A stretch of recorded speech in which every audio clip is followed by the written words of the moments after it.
We're going to talk about conducting a goodness of fit test. This particular graph here comes from a study that my stats class did a couple of quarters ago. We did this at the local Pybus market to see how often people come to the market. And people responded by either this is my first time, I come once a week or more, I come 1 or 2 times per month, or I come a few times per year. So we're going to do a goodness of fit test to see if the distribution is relatively equal among these 4 categories, or if there's a preference over one of the categories compared to the others. And it kind of looks like maybe there's a preference for this 3rd category here. So the question stated this way: are the responses to the question below equally distributed between the 4 categories? Test at the 0.05 significance level. The numbers are right here, and we call these our observed values. So I'm going to go ahead and set up a chart here, and I've got my observed values, which I'll just call O, and we've got first time, once per week, 1 to 2 times per month, and then a few times per year. And we've got 59, 54, 92, and then 77. So if we take those values, those are our observed values. If we take those values and add them up, we should get the total that we see there. I'm going to go ahead and verify the total by just adding these on my calculator. So we end up with 59 plus 54 plus 92 and 77, and we get that 282 total. If they were equally distributed, if there wasn't a preference, we wouldn't expect to get different numbers in each of these categories. We would expect this total of 282 to be divided by 4. So I'm going to go ahead and divide 282 by 4, which would give us 70.5 in each category. I'm not going to round it because that's a theoretical number. So I'm going to go ahead and leave it with a single decimal place of 70.5. These are our expected values, and I'm just going to shorthand that with an E. So I would expect if the 282 is equally distributed that I would get 70.5 in each of my categories. 70.5. So the question is the difference between my observed values, the actual survey done, and the expected values, an even distribution, is that difference significant? We're going to use a measure that's called chi-square to test that. And the chi-square measure looks like this. We're going to sum the differences relative to the expected values. The formula, which you don't need to have memorized, are the expected minus the observed values for each category.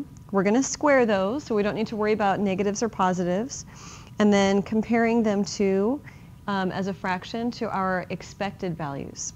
So I'm going to run through each of these 4 categories. This symbol is our capital sigma, which means sum of. So sum of. So let's go ahead and run through and compute that chi-square measure. And then I'm going to turn this into a hypothesis test. So chi-square is, I'm going to run through each of my categories. So for the first category, observed minus expected squared divided by the expected, plus, okay, sum of observed minus expected squared for the once per week category divided by the expected, plus, now I'm on to the 1 or 2 times per month, so that's 92 minus 70.5 squared divided by that same expected of 70.5, plus 77 minus 70.5, that last category, divided by 70.5. So for each of these categories, I've got a fraction, observed minus expected squared, divided by expected. I'm going to add these up in my calculator and come up with our, this is going to be our test value. And you'll see where that fits into our, I guess I can just do that. And then you can see where this fits into our hypothesis test. It's a very similar hypothesis test process to the ones we've done before. So let me run those in my calculator. If I put that somewhere where you can see it, maybe right there. So that'll work. Okay, so here we go.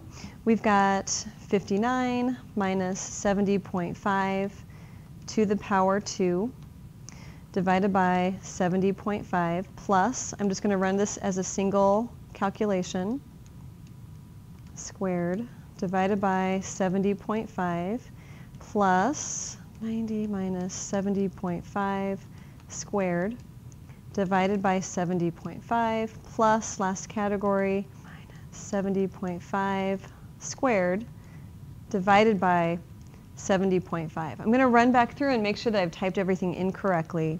70.5 is in the denominators, and then each category value, okay, plus, that one looks good. And then 92 in the 70.5, that looks good. Plus in the middle, the next one should be 54, and it is, plus in the middle.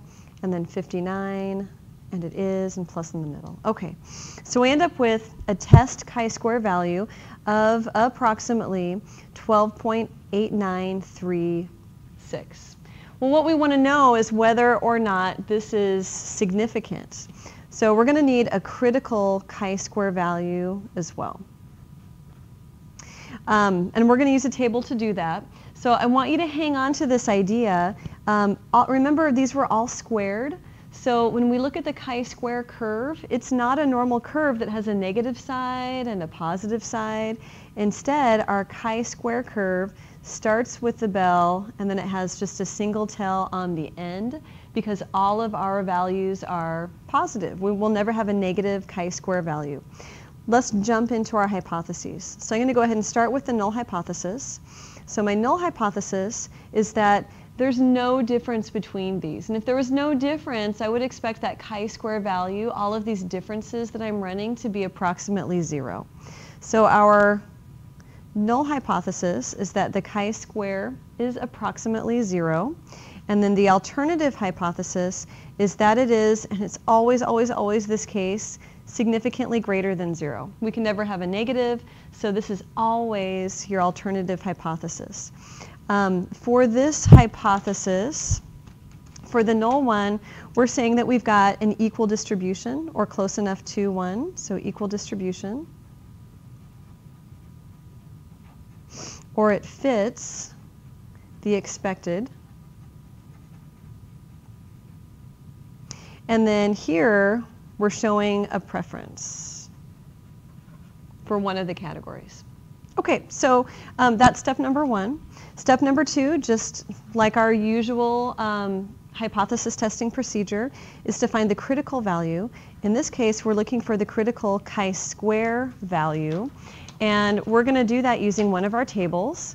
And it's a really nice table. It's table G. Let's see, where's my original problem? So the original question says to test this at the 0.05 significance level.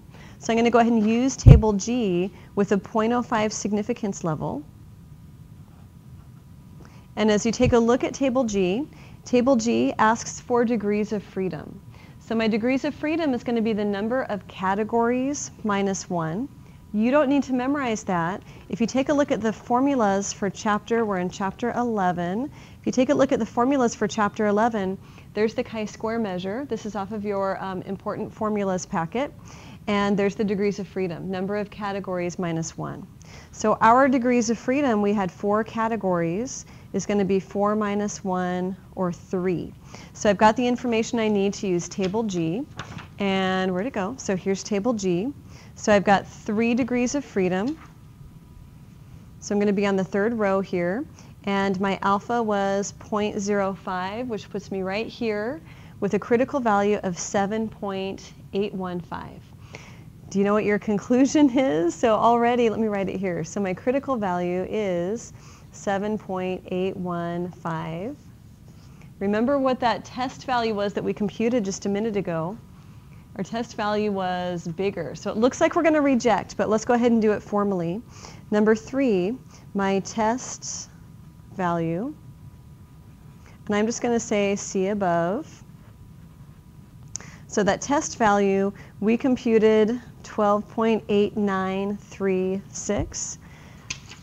When I put this on the, excuse me, when I put this on the chi-square curve, my critical region starts at 7.815, and that test value lands me at over here somewhere, which means that I am in the critical region. So step number 4 is to reject the null hypothesis. And as I look at what my null hypothesis was stating, the null hypothesis said, you know what, they were more or less equally distributed, so kind of close to that 70.5 number. And the alternative hypothesis said, you know what, those differences were actually significantly greater than 0. So we were able to conclude that they were significantly greater than 0. As I state number 5, though, I really want to answer the question that was posed. And the question that was posed was this one. Are they equally distributed? Well, they're not. We showed that they're significantly different. So we'll say there is not sufficient evidence. Am I spelling that? Sufficient evidence to conclude that the survey results were equally distributed. So I'm answering that original question. Okay, so to review here, when we're doing this goodness of fit test, your hypotheses are always the same, which is great. So I'm using that chi-square measure. It's squared, so it's never negative. So my alternative hypothesis is always greater than 0. And the null hypothesis means that my observed fits the expected, and in this case the expected was an equal distribution, and my alternative means that the expected or the observed doesn't fit, so I can write doesn't fit, or we can also say it shows a preference. Notice how I didn't conclude that there's a preference for that third category, which was I come once or twice per year. That's not what the test actually looks at. You'd have to do further testing to compare this category to the other. And that's beyond the scope of our class. So we're just going to keep it simple. Either it fits or it doesn't. Let's move on to the second question. The second test that we're given is this one. And the second test says students who are homeschooled often spend significant time participating in school activities away from home. Based on a recent national study, we've got 82% in the entirely at home category, but 12% of those students spend up to 9 hours doing school activities away from home, and 6% at even more, between 9 and 25 hours. So a study was conducted of 85 students. We're going to again test this at 0.05, and we found this distribution, 50, 25, and 10. These are our observed values. We also need those expected values to run the chi-square test. So let's go ahead and do that. I'm just going to make a little chart out of this because I can. So let's go ahead and make a little chart here. We've got 3 categories, and I'm going to compute those 3 categories. The first thing that I need is a total, because 82% of the total is what I'm going to be expecting to do their study entirely at home. So let's go ahead and run a total on these numbers. So if I add these together, 50 plus 25 plus 10, my total is 85. And that matches my survey amount. I guess it was right there. So my total is 85. Oh, I'm going to keep this here, though. We want, or we're expecting 82% to be studying entirely at home. So 85 times 0.82 is what we expect, 69.7. So I'm going to put that in the expected entirely at home category. The next one is up to 9 hours. So of the total 85, we're expecting 12%. So times 0.12, that's 10.2. 10.2 up to 10 hours. And then the last category is 6%. So of the 85, we would expect 6%. So times 0.06 or 5.1. A really good thing to do right now is to double check that these add up to 85. So I'm going to add those values together and make sure that they add to 85. So on my calculator, 69.7 plus 10.2 plus 5.1, and sure enough, that equals 85. So let me pull the calculator off and set up my hypothesis test. Step number 1, the null hypothesis says that the chi-square is equal to 0, so we're showing no significant difference. And the alternative hypothesis is that the chi-square measure is significantly greater than 0. We're going to plot that on our chi-square curve, which only has a tail to the right because our values are positive, non-negative. Okay, step number 2, we're going to look for that critical chi-square value. We're using table G. And we've got, again, alpha equals 0.05 as in the last example. But this time we've got 3 categories. So my degrees of freedom is 3 minus 1 or 2. So I'm going to grab table G and I'm going to look for 2 degrees of freedom with 0.05. So on table G, 2 degrees of freedom, 0.05 puts me at 5.991. So that's going to be the cutoff of my rejection region. So the critical value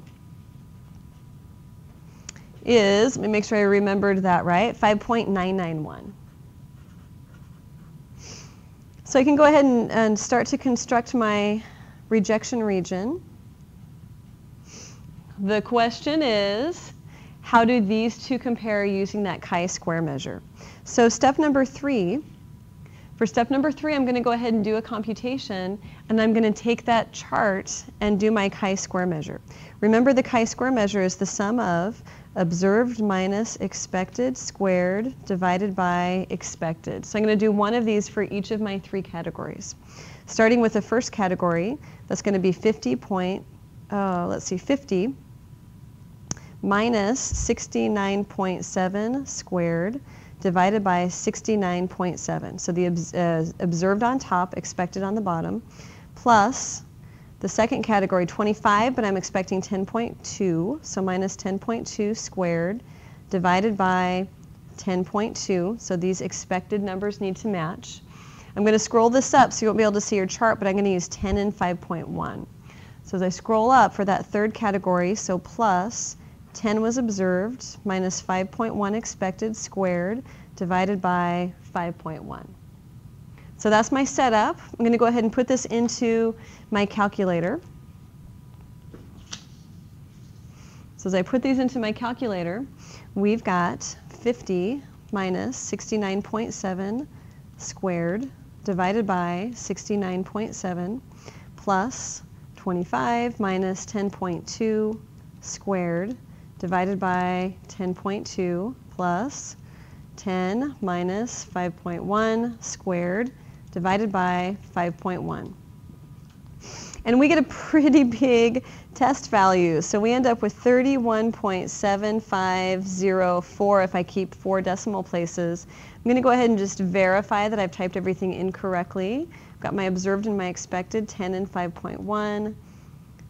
10.2 and 25, that looks good. And the last one should be 69.7 and 50. So everything looks good. So I've got that as my test value. Let me move this back over so you can see. There's my test value. This belongs well into the rejection region on my chi-square curve. So I've got my decision. So my decision, step number 4, is to, again, reject the null hypothesis. And by rejecting the null hypothesis, I'm saying that we're showing a preference for one of the categories, but really we were comparing it to those percentages. So in this case, it looks like our study is revealing a different distribution than the 82%, 12%, and 6% that was stated in that study. Okay, so where's the question? Is there sufficient evidence to conclude that the proportions differ? Yeah, I found a significant difference. So I'm going to go ahead and answer that question. There is sufficient evidence to conclude that the proportions differ. I'm going to start that right here with my summary number 5. So there is sufficient evidence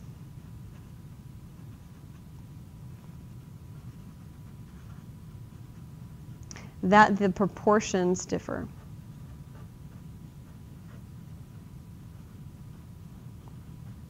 And that is the chi-square test.